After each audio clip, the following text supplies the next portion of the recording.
क्या आपको पता है कि महाशिवरात्रि क्यों मनाते हैं? पूर्व एक समय में महाविष्णु आदि शेषों पे दूध के समंदर में वैकुंठ में आराम कर रहे थे। ठीक तभी ब्रह्मा उनके पास जाते हैं। गहरी नींद में होने के कारण महाविष्णु को पता नहीं चलता कि ब्रह्मा वहाँ आए हैं। इस बात से नाराज होकर ब्रह्मा उनसे पूछते हैं, ये क्या है? सृष्टिकर्ता हूँ मैं और मेरे आने के बावजूद तुमने मेरा आदर नहीं किया। चलो उठो। तब विष्णु ब्रह्मा की बातें सुनकर हंसकर उनकी तरफ देखकर ये कहते हैं, जब पूरा मेरे अंदर है तो मैं नहीं, तुम्हें मुझे आदर देना होगा। तुम मेरे कमल में से पैदा हुए हो और तुम मुझसे जबान लड़ा रहे हो। ऐसे ही ब्रह्मा और विष्णु में झगड़ा हो जाता है। दोनों इसी बहस में लग जाते हैं कि कौन ज्यादा महान है। और ऐसे ही आखिर में ब्रह्मा हंस वाहन पे और विष्णु गरुड़ वाहन पे युद्ध शुरू करते हैं। इन दोनों के लड़ाई के दौरान सारे देवता देवताएं उनके अपने वाहन को छोड़कर इन दोनों के युद्ध को देखना शुरू करते हैं।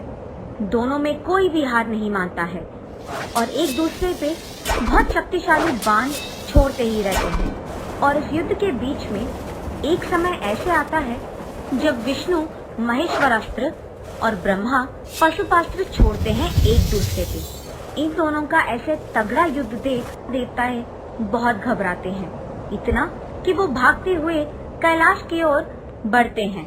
जब सारे देवता देवताएं शिवा के पास आते हैं उनसे मदद मांगने, सारे देवता देवताओं को परेशान देख शिवा कहते हैं कि मुझे पहले ही पता था कि ब्रह्मा और विष्णु के बीच में लड़ाई होने वाली है। मुझे पता है कि तुम लोग डर के मारे यहाँ आए हो। फिक्र मत करो, इसका हल मैं निकालूंगा। ये कहकर शिवा उनके पत्नी पार्वती देवी विष्णु और ब्रह्मा की युद्ध भूमि की ओर चलने लगते हैं। युद्ध भूमि पहुँचते ही शिवा चुपके से उन दोनों की लड़ाई को दूर से देखते हैं। ठीक तभी महेश्वरास्त्र और पशुपास्त्र चलने लगता है। इससे पहले कि वो दोनों अस्त्र सब कुछ विनाश कर दे, शिवा उनकी ओर कदम बढ़ाते हैं और उन दोनों अस्त्रों को समेटकर एक अग्नि स्तंभ के रूप में बदलकर अचानक उन दोनों के बीच में एक अग्नि स्तंभ को प्रकट होते हुए देख विष्णु और ब्रह्मा चौंक जाते हैं। इस स्तंभ का आदि और अंत जो भी पहले जान पाता है वही महान है। ऐसे उस अग्नि स्तंभ से बातें महाविष्णु को और ब्रह्मा को सुनाई देते हैं।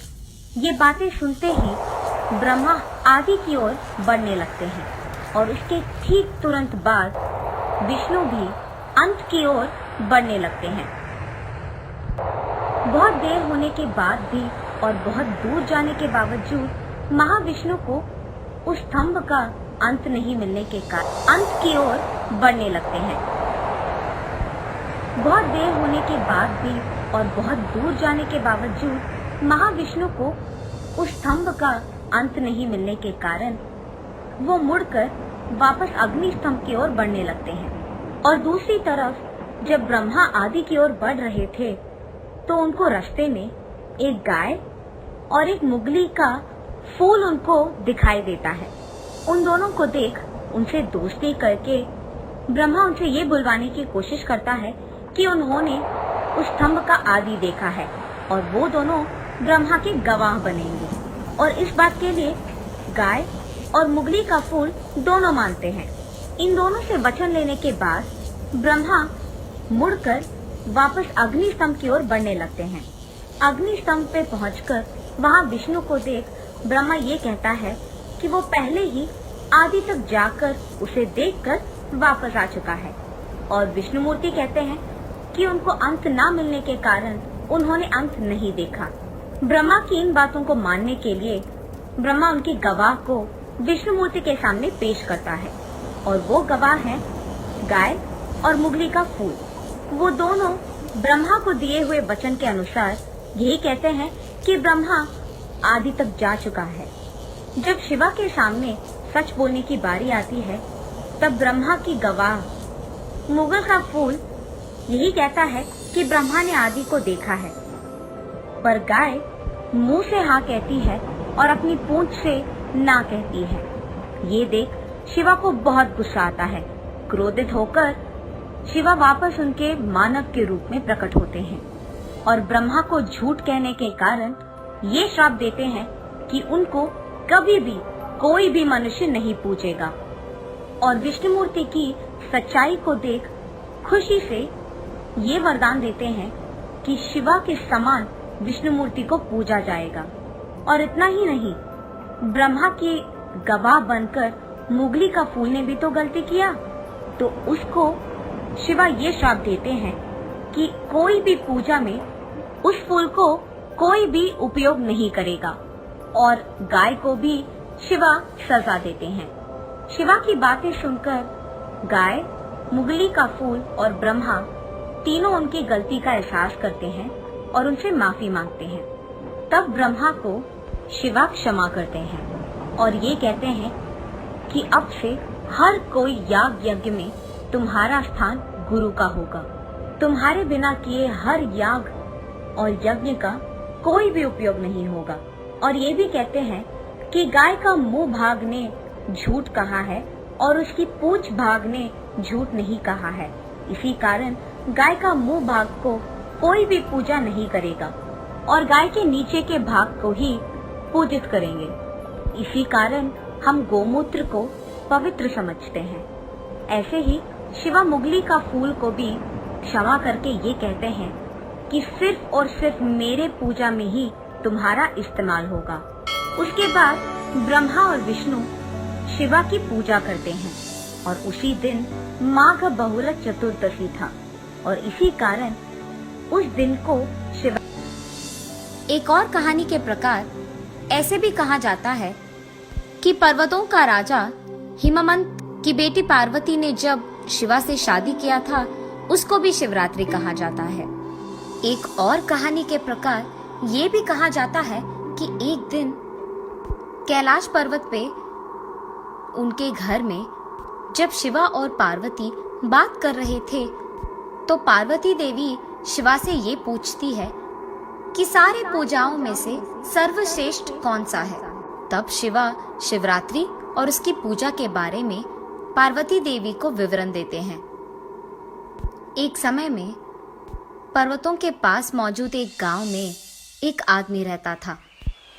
उसको शिकार करने से ही खाना मिलता था और ऐसे ही वो अपने और अपने परिवार का देखभाल करता था। लेकिन एक दिन उसे बहुत शिकार करने के बावजूद कोई भी जानवर ना दिखने के कारण निराश होके घर लौटने ही वाला होता है कि जब उसे रास्ते में एक नदी दिखाई देती है। वो इस सोच में पड़ जाता है कि शायद कोई जानवर पानी पीने के लिए ही सही उस नदी के पास आएगा। इंतजार करते हुए वो एक पेड़ पे चढ़कर वहां जानवर के इंतजार में रह जाता है। ठंड लगने के कारण वो आदमी अपने आप में शिव शिवा शिव शिवा कहते रहता है। सारी रात उसका ऐसे ही बीत जाता है। पहली रात उस नदी के पास एक छोटी सी हिरन पानी पीने आती है। उसको देख शिकारी उसे मारने की कोशिश करता है। जब वो हिरन कहती है, मुझे मत मारिए। हिरन की मुंह से बातें सुनकर शिकारी चौंक जाता है और उसे पूछता है कि अगर ये मनुष्य है तो हिरन के रूप में क्या कर रही है। तब वो हिरन समझाती है कि वो एक अप्सरसा है जिसका नाम रंभा है। प्यार में अंधा होकर वो शिवा की पूजा करना भूल जाती है और इसी कारण उसे श्राप मिलता है कि जब तक उसे एक शिकारी मार न दे वो इसी रूप में रहेगी। ये सब समझाकर वो हिरन कहती है कि अगर आप मुझे मार देंगे अभी तो मैं मनुष्य बन जाऊंगी, पर अब मैं गर्भवती हूँ। मैं तो बच जाऊंगी पर मेरा बच्चा नहीं बचेगा।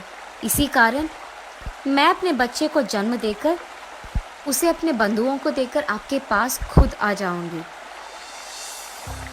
दूसरी रात को उस नदी के पास पानी पीने के लिए एक और हिरन आती है। जब शिकारी उसे मारने की कोशिश करता है तब वो हिरन उससे बात करके बोलती है कि उसे ना मारे।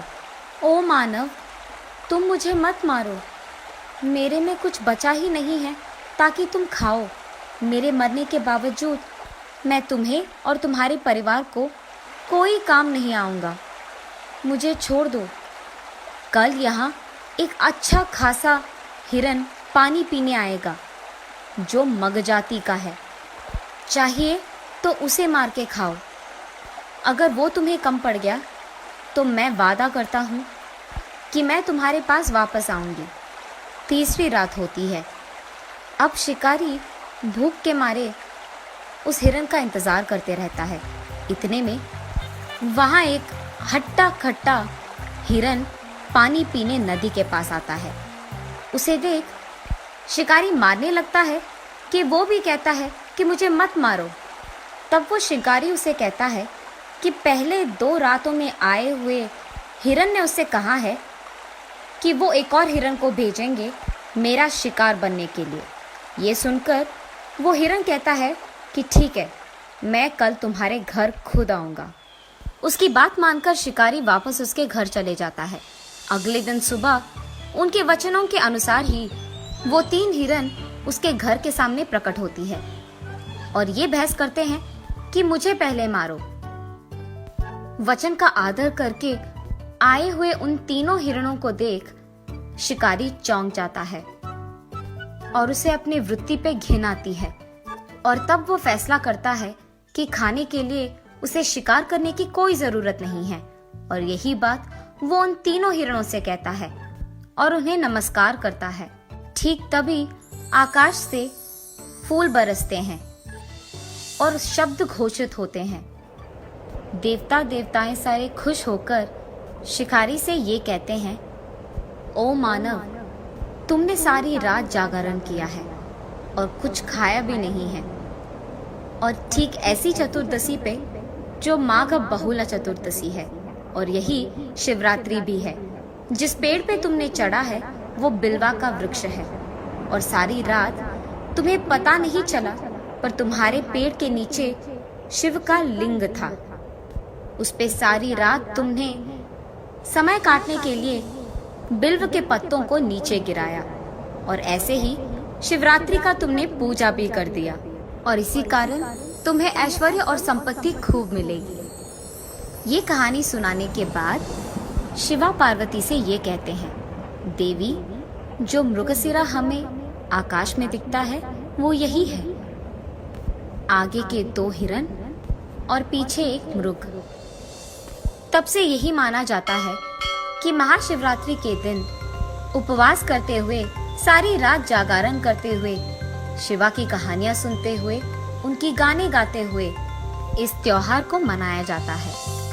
गणेश चतुर्थी। एक बार रामपुर नामक एक गांव में सारे लड़के गणेश चतुर्थी की तैयारी को लेकर उत्साहित थे। स्कूल खत्म होते ही सारे लड़के चंदा जमा करने के लिए निकल पड़े गणपति की मूर्ति खरीदने। लड़के हर एक दरवाजे पर जा रहे थे चंदा लेने। उसमें से एक घर था आनंद जी का। हे लड़कों, इस बार बड़ी वाली मूर्ति ला रहे हो क्या?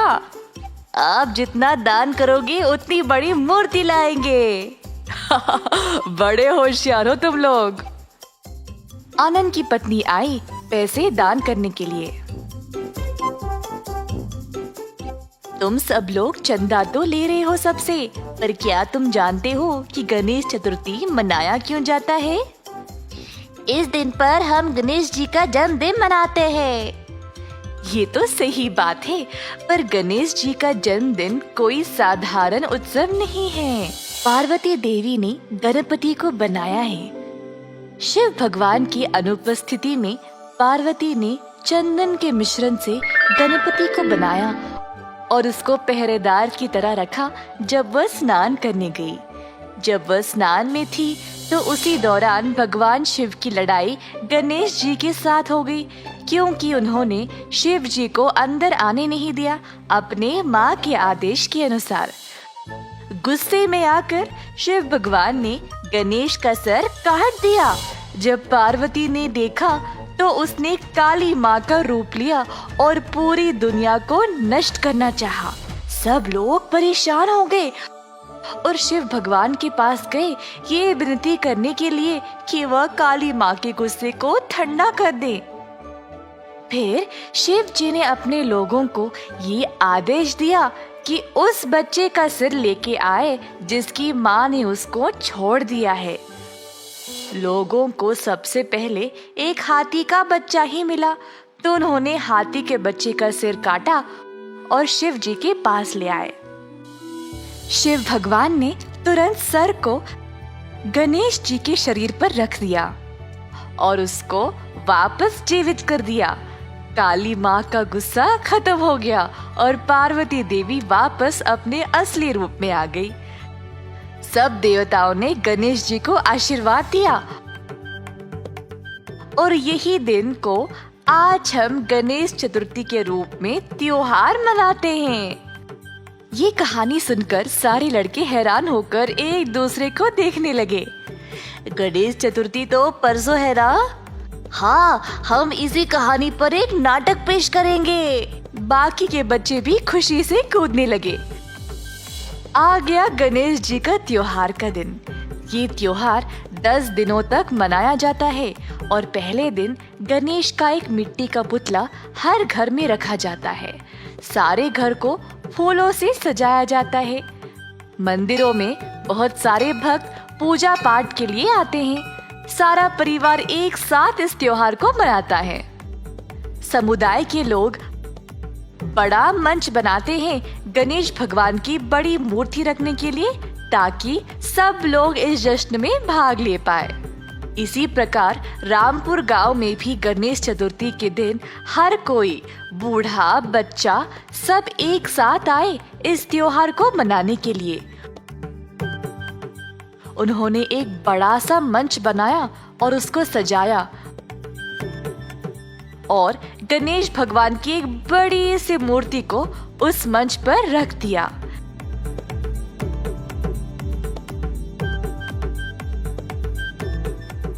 नारियल तोड़कर इस त्योहार की शुरुआत की गई।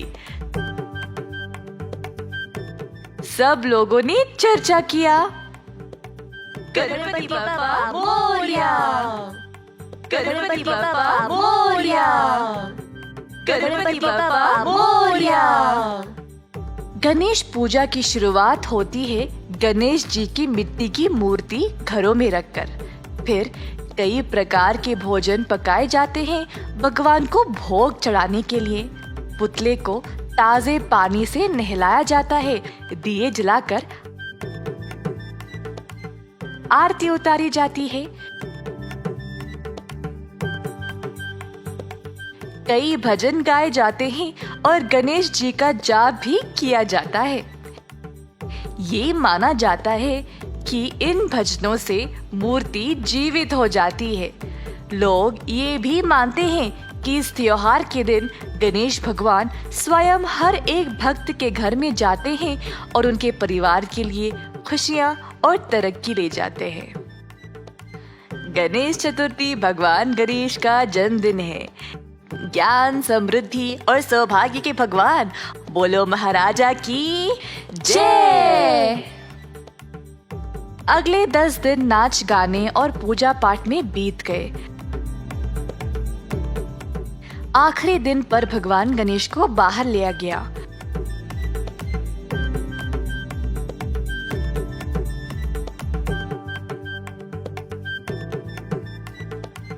सब लोग खुशी से नाच गाने का प्रदर्शन कर रहे थे अपनी भक्ति दिखाने के लिए।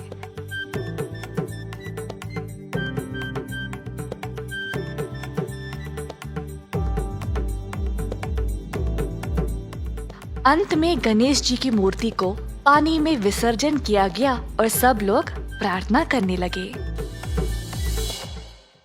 रामनवमी। एक सुबह परिवार के सदस्य घर को फूलों और पत्तों से सजाने में लगे थे। टिंकू बहुत उत्सुक था और खुशी से अपने पापा के पास गया जो दरवाजे पर फूल लगा रहे थे। पापा, आज क्या खास है? आप घर को इतने सुंदर तरीके से क्यों सजा रहे हो? तभी माँ आई प्रसाद लेके और बोली, बेटा, आज रामनवमी है, भगवान राम जी का जन्मदिन। तभी नीलू आई पिंकू के पास और पूछी अगर वह उसके साथ इस त्योहार पर मंदिर चलेगा। वैसे रामनवमी का महत्व क्या है? हम इस दिन को क्यों मनाते हैं? उस समय बालू आया श्री राम जी की पोशाक में। मैं बताऊंगा कहानी, मैं बताऊंगा। पिंकू और नीलू बालू को राम जी के भेष में देखकर हैरान रह गए। वाह बालू, तुम बराबर भगवान राम की तरह लग रहे हो। ओह धन्यवाद। अच्छा ठीक है, मैं रामनवमी की कहानी सुनाऊंगा। कई साल पहले रहते थे महाराज दशरथ, जिनकी कोई संतान नहीं थी, जिसकी वजह से वे परेशान थे। संत वशिष्ठ ने उनको ये सलाह दी कि वह यज्ञ पूजा करे और उनको 4 पुत्रों का वरदान मिलेगा। जल्द एक दिव्य व्यक्ति यज्ञ की आग से निकल आया, हाथ में मिठाई की थाल लिए हुए। उसने इन मिठाइयों को अपने 3 पत्नियों के बीच बांटने के लिए कहा। जल्द कौशल्या ने एक पुत्र को जन्म दिया, जिसको राम का नाम दिया गया। वह अपने तीनों भाइयों के साथ एक दूसरे के लिए प्रेम और आदर के साथ बड़ा हुआ। तो राम जी का जन्मदिन रामनवमी के नाम से मनाया जाता है। हो, तो रामनवमी का त्योहार कैसे मनाया जाता है? हम बोलेंगे। मम्मी मुझे और बाकी लोगों को सुबह सवेरे जगाती है। फिर हम सब सुबह के रस्म रिवाज करते हैं और सूर्य को प्रार्थना करते हैं। और पता है, सारे मंदिर और घर इतने सुंदर तरीके से सजाए जाते हैं। मेरी मम्मी मुझे भजन कीर्तन सुनने के लिए मंदिर ले जाती है, प्रभु राम के जन्म के जश्न में। और मुझे तो गाना कितना पसंद है। और फिर मंदिर के पुजारी मजेदार मिठाइयाँ और फल सब भक्तों में बांटते हैं। मेरी मम्मी स्वादिष्ट पानका बनाती है हर साल इस त्योहार पे। बहुत ही मजेदार होता है। आज मैं तुम लोगों को पिलाऊंगा। और पिंकू की मम्मी ने सबको पानका पिलाया। हम सब इस दिन पे उपवास रखते हैं भगवान राम जी को प्रसन्न करने के लिए। हे, मेरी मम्मी भी उपवास रखती है। और इसके अलावा आज केवल राम भगवान का जन्मदिन ही नहीं, बल्कि राम और सीता का विवाह भी हुआ था।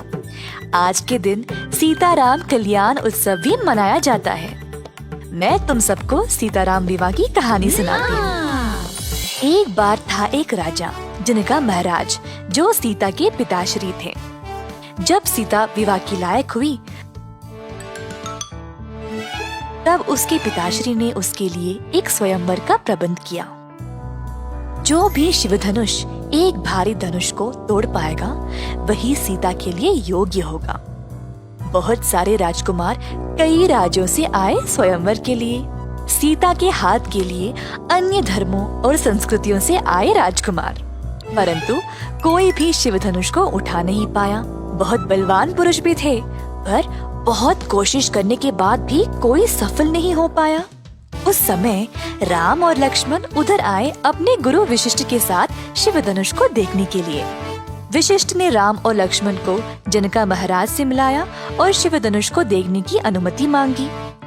जनका महाराज ने समझाया कि आज सीता राजकुमारी का स्वयंवर था और जो भी इस धनुष को तोड़ पाएगा, वही सीता के पति बनने के लायक होगा।